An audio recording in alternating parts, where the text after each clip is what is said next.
네, 추운 날씨 계속 이어지고 있고 종종 눈길도 만들어지는데 늘 안전하게 또 건강하게 생활하시는 우리 모든 성도 되시기를 바랍니다.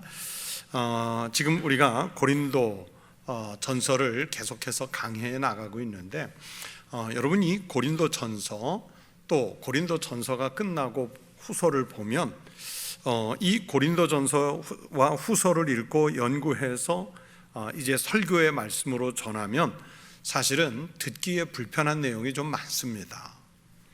다양한 은사에 대한 말씀이나 고린도전서 13장처럼 뚝 띄어가지고 사랑에 관한 말씀이나 15장의 부활에 관한 이런 말씀들만 따로 떼어가지고 보면 괜찮겠지만은 사실은 그런 내용조차도 은사든 사랑이든 부활이든 이런 내용들조차도요 그냥 불쑥 튀어나온 아주 아름다운 말씀들이 아니라 고린도 교회가 그 당시에 가지고 있었던 문제들 때문에 나온 말씀들이기 때문에 그 배경을 살펴보면 질책하는 말씀들이 대부분입니다. 그래서 고린도서를 가지고 강해를 하면 듣는 입장에서는 저 말씀은 나와 상관이 없는 말씀 아닌가 그렇게 들릴 수도 있겠고, 또 마음을 찌르기 때문에 고린도서를 읽거나 또는 관련된 말씀을 듣다 보면 불편한 감정이 생기는 사람도 있을 수 있고, 또 그 어떤 특정한 교회의 사건 또는 상황과 맞물려서 이거 지금 우리 들으라고 하는 소리 아니야? 하면서 불편한 감정이 일어날 수도 있는 말씀들이 이어지고 있습니다. 그러나 여러분, 이 성경의 말씀을 강해하는 것이 원래 그렇습니다. 그렇다고 좀 불편하다고 해서 거기를 건너뛰고 읽을까요? 그 성경 말씀을 아예 그 몇 장을 성경에서 빼버릴까요?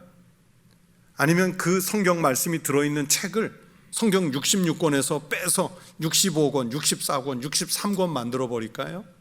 그럴 수는 없잖아요. 그렇게 말씀하면 성경 66권에 남아있을 수 있는 책은 한 권도 없습니다. 자꾸 찌르고 질책하는 말씀이 이어진다고 해서 안 읽고 건너갈 수는 없죠.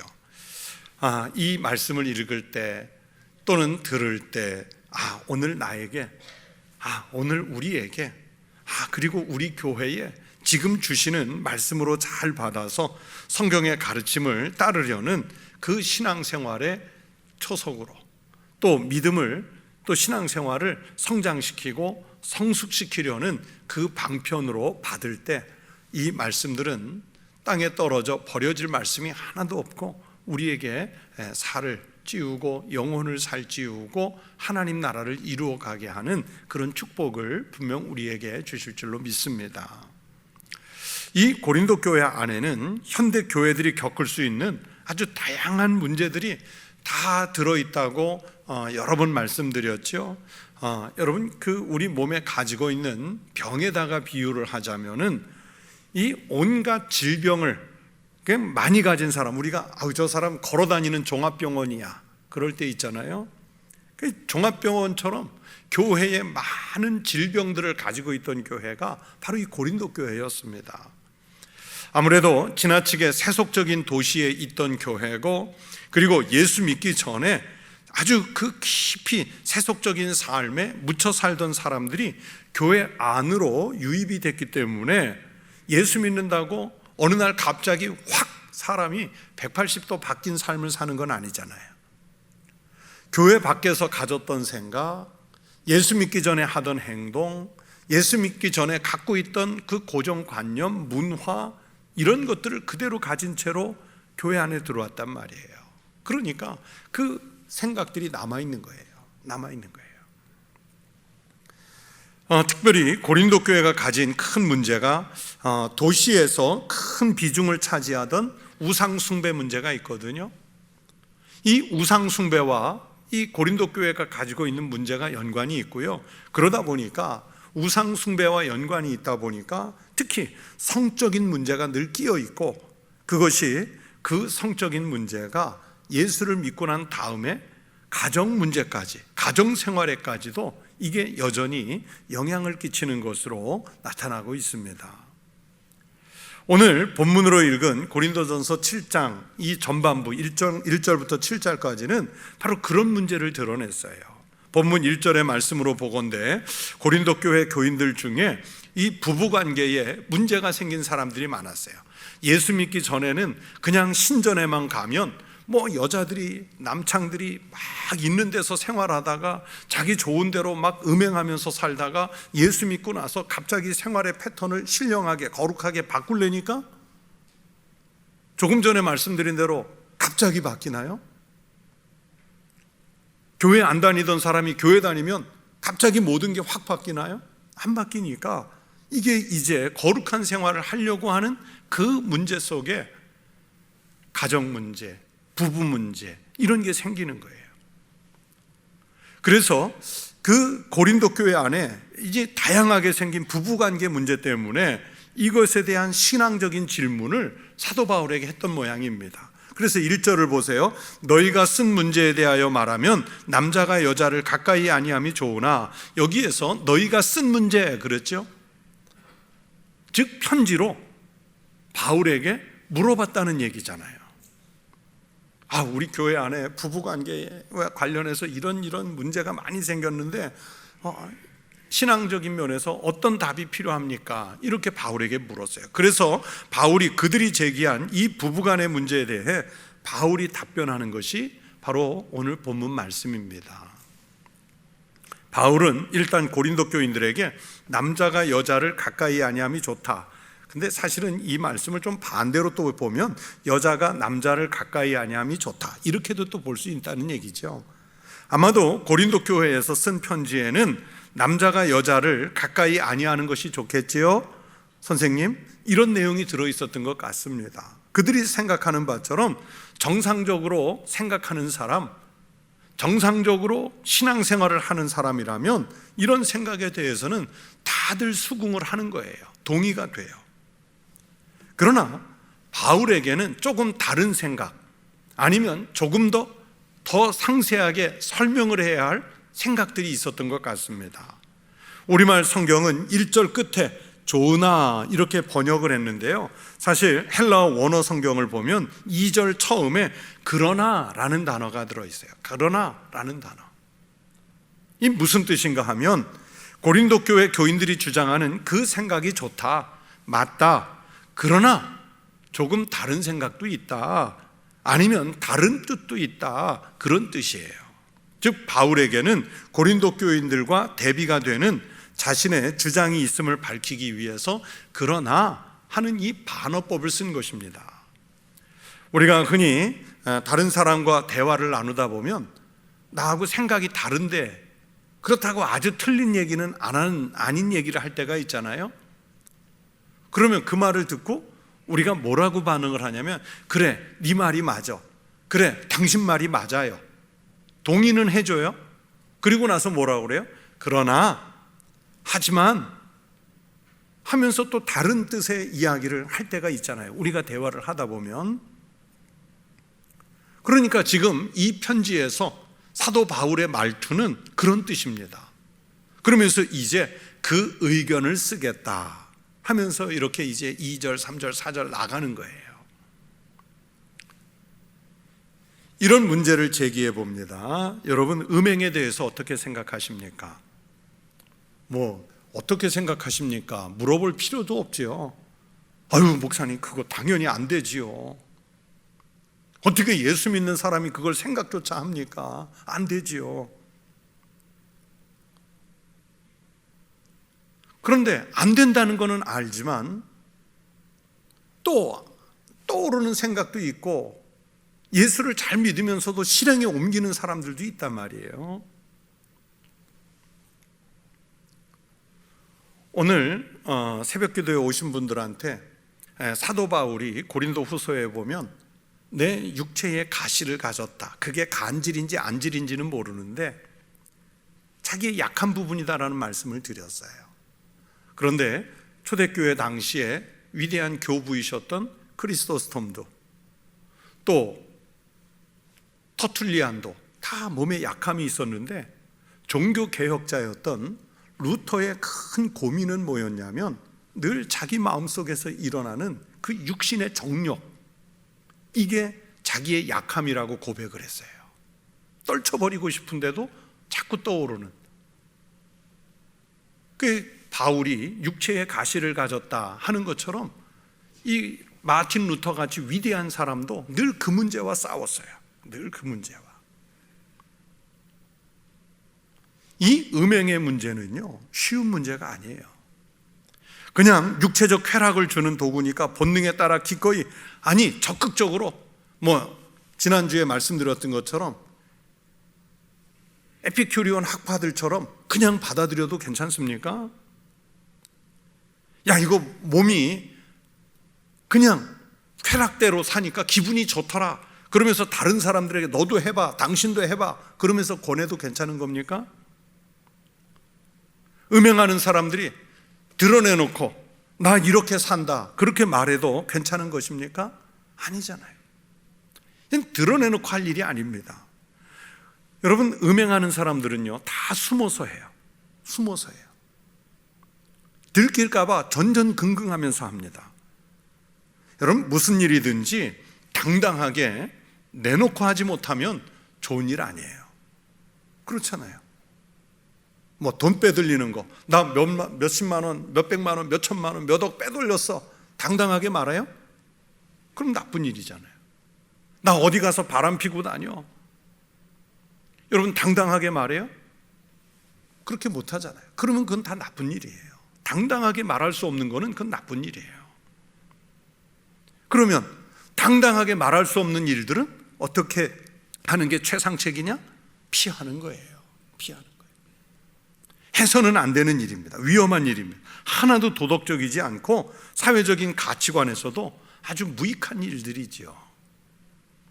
그래서 사도 바울은 인간관계에서 음행이 갖고 있는 그런 위험성을 인식하면서 남편과 아내와의 이 정상적인 관계를 오늘 성경에서 제시해 주는 거예요. 그런 음행의 위험성을 피하기 위해서 어떻게 해야 하는지 제일 먼저 전제를 2절에서 말씀했습니다. 음행을 피하기 위하여 그랬죠. 자, 위험하니까, 당당하지 못하니까 피해야 할 일이죠. 그래서 말씀합니다. 음행을 피하기 위하여 남자마다 자기 아내를 두고 여자마다 자기 남편을 두라. 음행을 피하는 가장 기본적이고 그러면서 정상적인 방안이 뭐냐면 결혼을 해서 남편이 되고 아내가 되는 거예요. 그리고 남편을 두고 아내를 두는 거예요. 그래서 이 두 사람이 어떤 관계가 되어야 하는지 3절에서 말씀합니다. 남편은 그 아내에 대한 의무를 다하고 아내도 그 남편에게 그렇게 할지라. 남편과 아내에게서 무엇보다 중요한 것은 서로가 서로에게 의무를 다하는 관계라는 말씀이에요. 의무예요. 의무. 권고가 아니라 의무예요. 그래서 서로가 서로에게 의무를 다한다는 이 헬라어는 오페이렌 아포디도토라는 말을 썼더라고요, 바울이. 이게 무슨 얘기냐면 벗어날 수 없는 의무적인 관계. 자, 건강한 남자 청년이 적정한 나이가 돼서 신체 검사를 받고 병역 입영 통지서를 받았어요. 자, 그러면 벗어날 수 있는 의무입니까? 벗어나지 못하는 의무입니까? 군대 안 갔다 와서 잘 모르죠? 벗어날 수 없는 의무예요. 이 땅에서 국민으로 살면서 소득이 있어요. 자, 소득이 있는 곳엔 뭐가 있어요? 세금이 있어요. 벗어날 수 있습니까? 벗어날 수 없어요. 오페이렌 아포디도토, 이게 그 말이에요. 벗어날 수 없는 의무. 확실하게 사회적 합의, 사회적 계약이 성립되었기 때문에 꼭 지켜야 할 약속, 꼭 실행해야 할 의무, 이게 그 얘기예요. 그래서 이 3절이 그런 뜻이거든요. 남편에게 그 아내에 대한 의무를 다해라. 또 아내에게는 뭐라고 얘기하느냐면 그렇게 할지라 그랬잖아요. 남편을 향한 의무를 다해라, 그런 뜻이에요. 벗어날 수 없는 의무다. 이거는 내 기분 좋을 때는 해도 되고 내가 기분 나쁘다고 거절해도 되는 그런 것이 아니라 벗어날 수 없는 의무다 하는 얘기라는 거예요.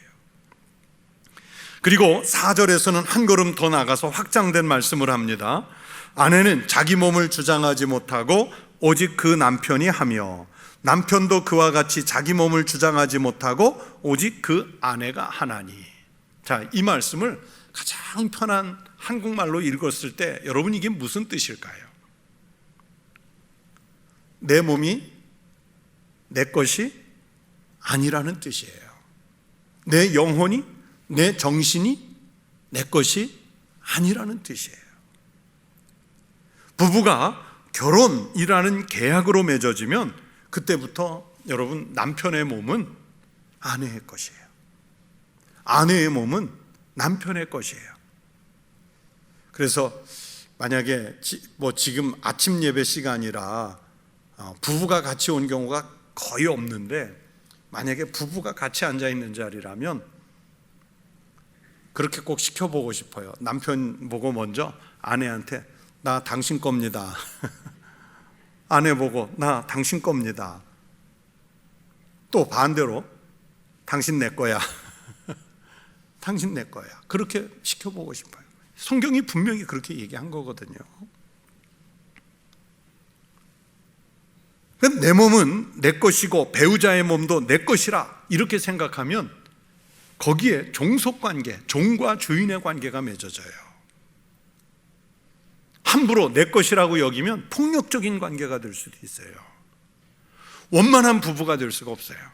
그런데 이 말씀에서는 단지 몸의 소유권만을 가르쳐 주시는 뜻이 있는 것이 아닙니다. 2절에서 음행의 문제를 꺼냈기 때문에 그 음행을 피하기 위하여 결혼한다고 말씀했습니다. 그래서 이 말씀과 반드시 연관지어서 생각해야 됩니다. 건강하고 건전한 부부, 남편과 아내는 성적인 관계가 매우 중요합니다. 그래서 부부는 성의 문제에 있어서는 자신의 권리를 자신이 가진 것이 아니라 서로 상대방에게, 즉 내 배우자에게 의무를 지고 있다는 것을 바울이 말씀하는 거예요. 구체적으로 5절에 서로 분방하지 말라 하는 말씀으로 서로라는 말을 썼지요. 여러분, 서로가 무슨 뜻입니까? 한쪽이 일방적으로 나가면 서로가 아니죠. 서로는 같이, 동등하게 이런 뜻입니다. 그러니까 부부의 성적인 관계는 양자에게 다 동등한 의무가 있다는 것을 강조하려는 뜻입니다. 그래서 함부로 분방하지 말라고 하면서 이렇게 제안합니다. 5절을 보세요. 서로 분방하지 말라. 다만 기도할 틈을 얻기 위하여 합의상 얼마 동안은 하되 다시 합하라. 이는 너희가 절제 못함으로 말미암아 사탄이 너희를 시험하지 못하게 하려 함이라. 여러분, 분방이 무엇입니까? 그냥 나이가 중년 또는 초로, 노년으로 넘어가면 아예 분방하고 사시는 분 많지요? 고개만 끄덕이지 말고 대답을 하세요. 분방 많이 하죠. 각각의 방을 나누어 쓰는 것을 말합니다. 여기 사도 바울이 말씀하는 이 분방은 잠자리가 다른 방을 말하는 거예요. 그런데 함부로 잠자리를 달리하는, 즉 분방하지 말고 정상적인 부부관계를 잘 유지하라는 뜻입니다. 다만 조건이 하나 붙었어요. 기도할 기간이 필요하면 일방적으로 나 며칠간 기도해야 되니까 다른 방에서 살게 이러고 가버리라는 게 아니라 어떻게 하라고 그랬어요? 합의해서, 여보, 나 지금 큰 기도 제목이 있어서 일주일만 좀 하나님 앞에 매달릴 시간이 필요해.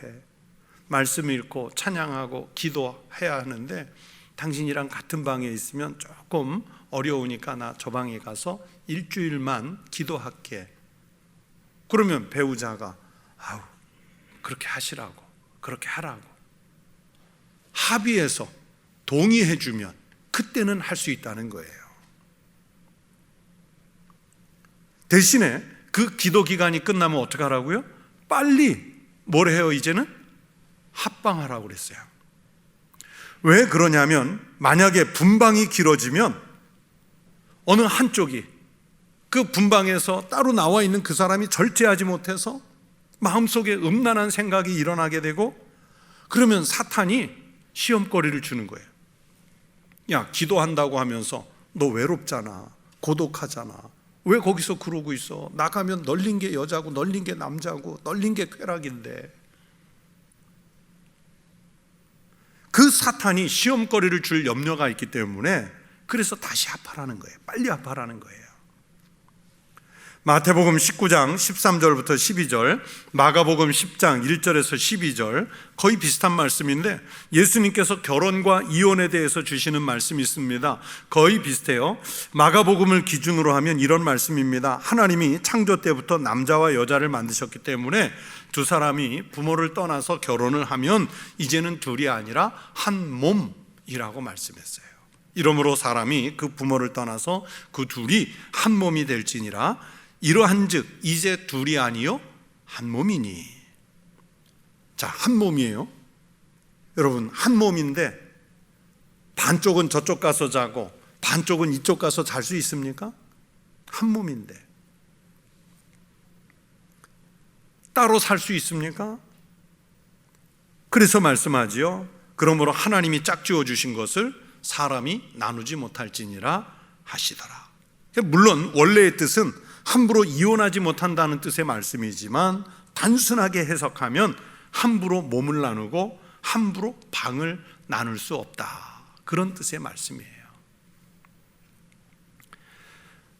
우리 동양의 그 20세기에 고전으로 많이 알려진 아주 위대한 책이 있습니다.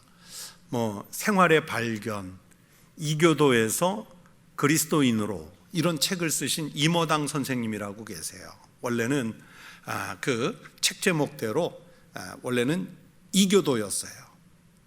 그런데 이분이 이제 이 철학자 겸 이제 작가인데, 이분이 이제 기독교를 받아들이고선 아주 신실한 그리스도인이 됐어요.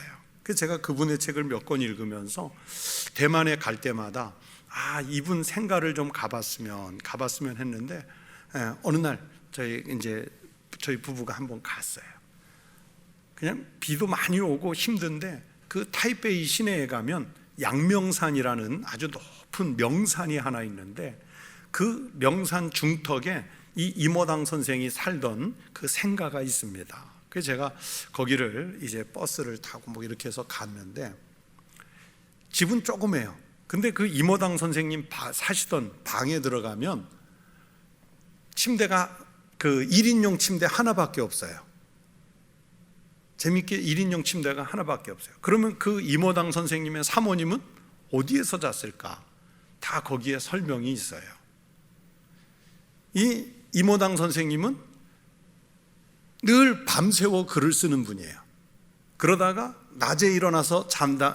이제 그날치에 글을 쓰면 낮에 자는 거예요, 아침에.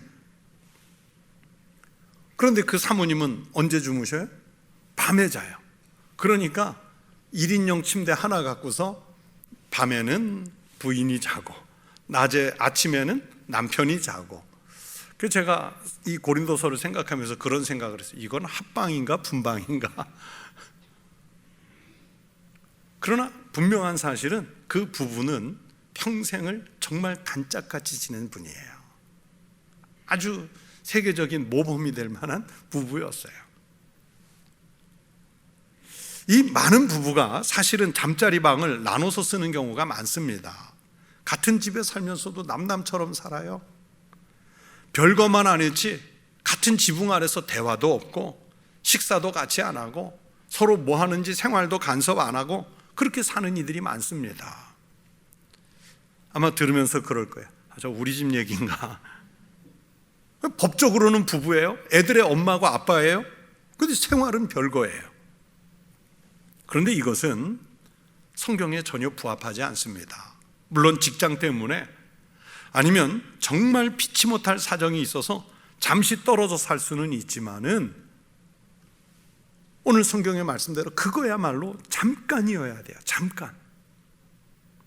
지금은 많이 수그러들었는데 왜 한동안 조기 유학이 많았잖아요. 남편은 여기에서 열심히 일해서 직장 생활하면서 막 그 돈 벌어서 조기 유학 간 아이들 학비를 막 미국으로 캐나다로 호주로 보내는데 아이들 돌본다고 엄마가 따라가요? 그랬다가 이게 아예 우리나라에 우리가 기억하는 것처럼 아예 사회적인 문제가 됐잖아요. 남편이 아무도 없는 집에 혼자 들어와 있다가 보면 소파에 앉은 채로 그냥 죽어서 발견되기도 하고, 너무 지나치게 음주하다가 죽고, 아니면 아내는 아내대로 애들 데리고 간 현지에서 바람나고, 남편은 남편대로 여기서 바람나고, 뭐 이래서 가정 깨지는 게 오죽하면 우리 사회에 문제가 될 정도로 아주 비일비재했어요. 그냥 특별한 케이스가 아니라 사회 문제화가 될 정도였어요. 여러분, 영어 조금 빨리 많이 배운다고 인생 뭐 있겠습니까? 뭘 그러려고 그렇게 가정을 해체하면서까지 뭐 조기 유학 가고. 저에게 그런 상담을 해오면 저는 100% 뭐라고 그랬냐면, 같이 갈 거 아니면 보내지 마십시오.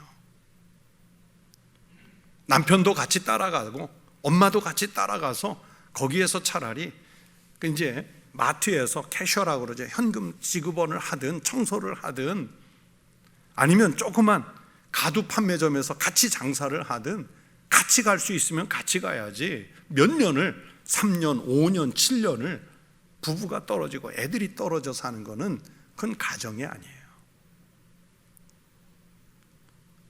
부부는요, 함께 살아야 부부예요.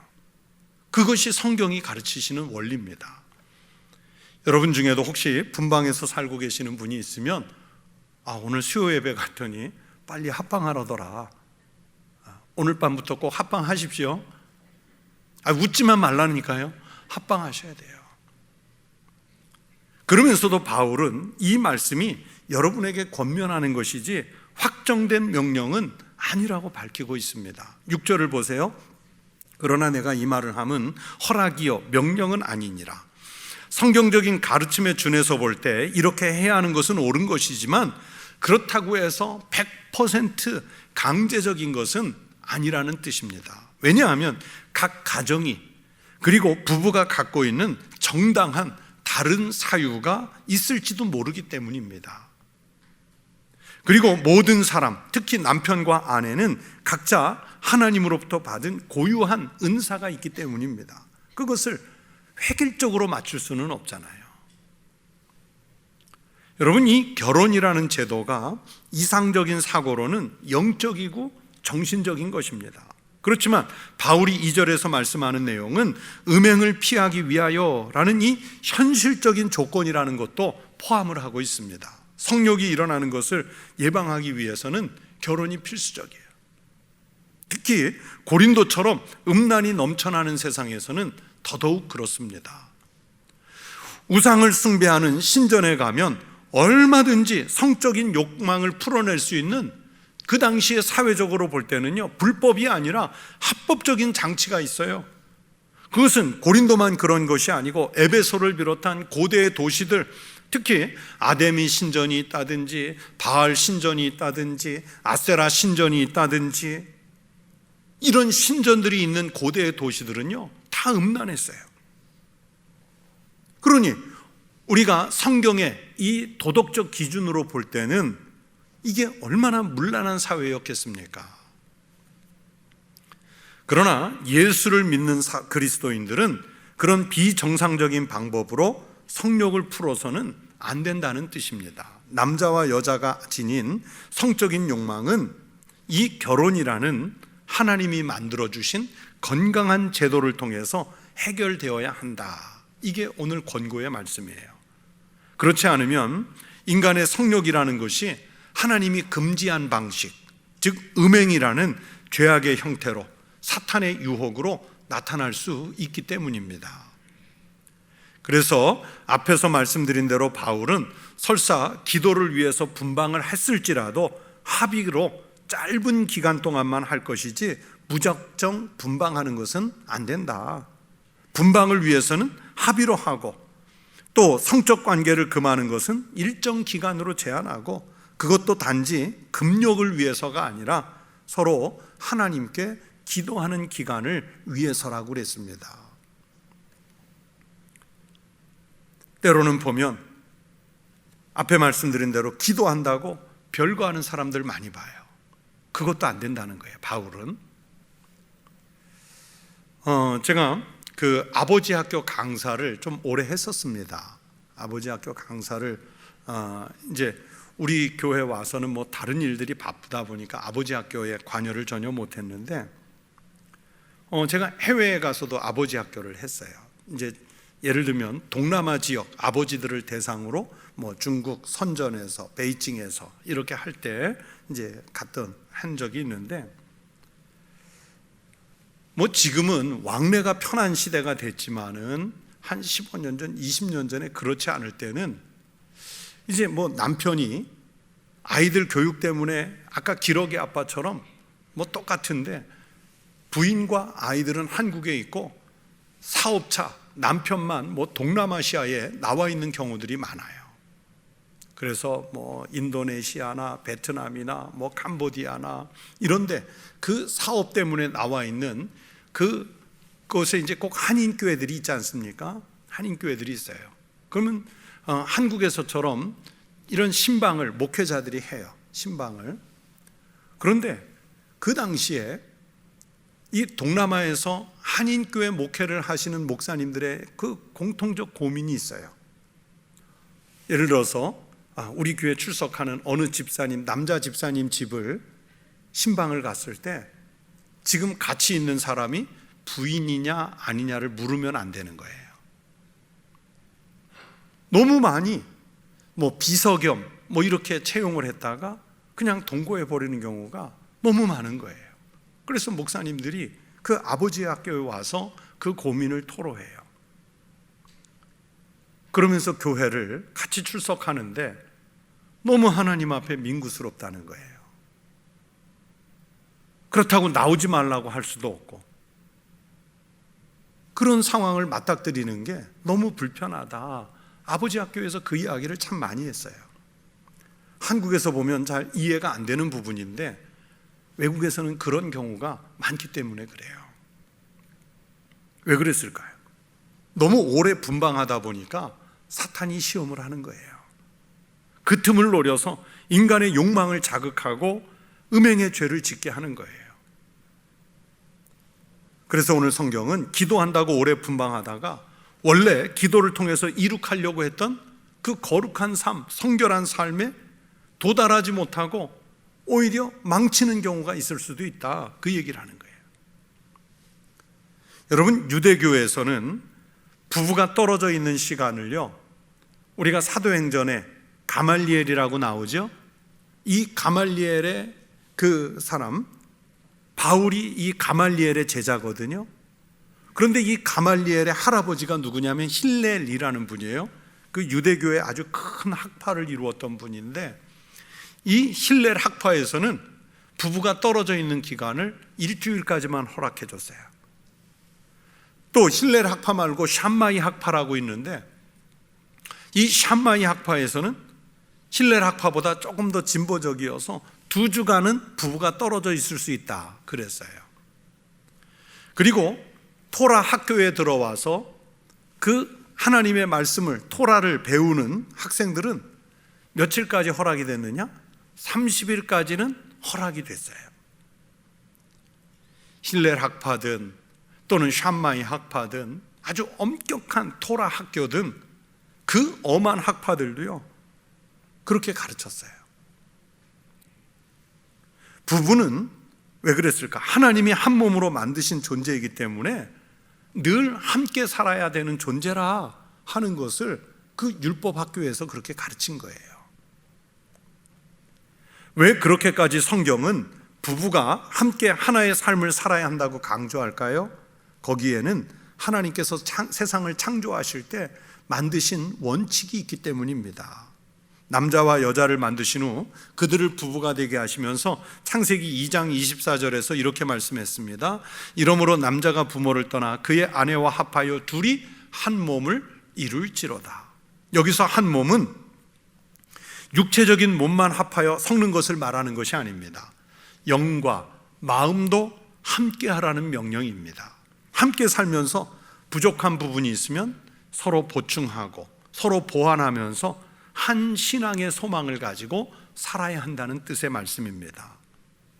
창세기 2장 18절 말씀에 하나님께서 아담을 만드신 후에 혼자 사는 것이 좋지 않아 보여서 뭘 만드신다고 하셨어요? 돕는 배필. 이 돕는 배필을 만드신다고 하셨죠? 여기서 돕는 배필은 히브리어로 에제르 케네게도라는 말인데, 제가 예전에 대학원 다닐 때 이 단어를 가지고 논문을 썼던 부분이 있어서 잘 알아요. 이 에제르 케네게도가 무슨 뜻이냐면, 에제르는 돕는 이라는 뜻이에요. 변호하다, 입증하다, 그런 뜻이에요. 그리고 케네게도는 상대, 정면, 거울, 이런 뜻을 가지고 있어요. 여러분, 그래서 이 단어들 가운데 가장 쉽게 거울을 생각해 보시면 돼요. 머리 감고 또는 샤워하고 세수하고 제일 먼저 뭐부터 봐요? 거울 보죠. 거울에 나를 비춰봐요. 자, 거울 앞에 내가 없으면 어떻게 될까요? 거울에 비칠까요? 안 비칠까요? 안 비쳐요. 근데 거울 앞에 내가 없는데 거기에 내가 보여요, 거울에. 그럼 그게 뭐예요? 거울 앞에 내가 없는데 내가 보여요. 그럼 귀신이죠, 그게. 그게 귀신 보이는 거지. 무슨 얘기인지 이해가 안 되세요? 귀신이 보이는 거예요, 귀신이. 거울에 내가 있어야 내가 보이는 거지, 내가 없는데 내가 보이면 그건 귀신이잖아요. 그런데 부부는 그런 관계라는 거예요. 에제르 케네게도 그 관계예요. 서로 바라봐야 서로의 존재감이 있고, 그래야 서로 같이 사는 거예요. 나는 없는데 배우자만 있어요. 그건 귀신이에요. 거울에 뭔가 잘못 비친 거예요. 그래서 몸도 하나고 정신도 하나고 가급적이면 생각도 맞추고 미래의 소망도 맞춰가면서 서로 바라보면서 살아야 할 관계예요. 그래서 이 에제르 케네게도라는 말은 또 다른 뜻으로 같이 한 곳을 바라보다, 그런 뜻도 있어요. 혼자 바라보는 게 아니라 같이, 부부가 같이 한 곳을 바라볼 때 돕는 배필인 거예요. 다시 말하면 분리돼서 생각할 수 있는 관계가 아니라는 뜻이에요. 그런데 실제로 보면 부부이면서 생각이 완전히 다른 사람들이 많죠. 말씀드린 대로 대화가 끊긴 부부도 많아요. 같은 집에 살면서 아주 다른 삶을 사는 이도 많습니다. 그것은 신앙적인 가르침에 부합하지 않습니다. 그렇게 사는 것은 나는 내 것이라고 생각하기 때문이에요. 하지만 성경은, 오늘 본문은 분명히 뭐라고 그래요? 남편은 아내 소유고 아내는 남편의 소유예요. 그 얘기는 나의 필요에 맞추는 것이 아니라 내 원주인인 배우자의 필요에 맞추는 삶을 사는 존재가 되어야 한다는 뜻이에요. 즉, 부부가 되었다는 것은 자기의 필요성에 의해서가 아니라 상대방의 필요성에 의해서 자기가 요청되는, 오라면 오고 가라면 가야 하는 그런 존재감을 가진, 그게 신앙의 부부의 모습이라는 거예요. 이런 신앙관이 있을 때 부부간의 상호 사랑으로 돌보는 인격적인 만남이 열려질 수 있습니다. 그런데 실제로 그렇게 살기 쉽지 않아요. 분명히 어렵습니다. 30년, 40년, 50년 살아도 이거 쉬운 일 아니에요. 그래서 바울은 7절에서 아예 뭐라고 그랬냐면, 나는 모든 사람이 나와 같기를 원하노라 그랬어요. 무슨 뜻이냐면, 지금 바울은 독신으로 지내고 있기 때문에 부부간의 이런 문제로는 고민이 없어요. 그래서 할 수만 있으면 여러분도 나처럼 독신으로 지내면 좋겠다. 하지만 다 독신으로 지낼 수 없기 때문에, 그러나 각각 하나님께 받은 자기의 은사가 있으니 이 사람은 이러하고 저 사람은 저러하니라, 그러면서 자기의 은사에 따라야 한다고 말씀해요. 다만 앞에서 말씀드린 대로 6절, 이 말은 허락은 이 문제이지, 허락이 문제지 명령은 아니라는 뜻이에요. 그러나 지켜야 한다면 그리스도인다운 부부관계, 그리고 그리스도인으로서 지켜야 할 성적인 윤리를 좀 잘 지켜라 하는 권고예요. 교회 밖에 나갔을 때 이 고린도라는 신의 도처에 널려있는 그 음란, 그 가정의 문제, 부부관계 훼손, 그런 데 휩쓸리지 말아라. 지켜야 할 부부로서의 도리를 좀 잘 지켜라 하는 권고예요. 이 부부관계가 훼손돼서 음행을 하는 일을 벌여서는 안 된다는 아주 강력한 권고이지요. 부부가 서로를 필요로 할 때는 적극적으로 배우자의 필요에 응답해 주라는 뜻입니다. 왜냐하면 내 몸과 내 정신과 내 영혼은 내 것만이 아니라 이제 결혼을 하면 내 배우자에게 소유권이 넘어가기 때문입니다. 다시 말씀드리지만 그렇게 살기 쉽지 않아요. 그러나 어렵다고 포기하고 살면 더더욱 안 됩니다. 죽는 그날까지 끝까지 하나가 되려는 노력을 하면서 살아야 돼요.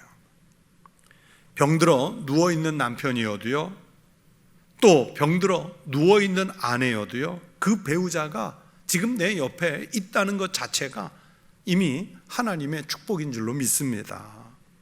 하나님이 나를 온전한 사람으로 만들려고 나의 부족한 부분을 채워서 돕는 배필로 남편을 주셨고 아내를 주셨습니다. 이 귀한 배우자를 주신 하나님께 감사하면서 우리 모든 성도들은 하나가 되는 부부의 삶이 되시기를 축원합니다. 그리고 그것 때문에 가정이 언제나 평안하고 또 화목하고 하나님께 영광을 올려드릴 만한 덕스러운 은혜의 가정도 꼭 되시기를 축원합니다.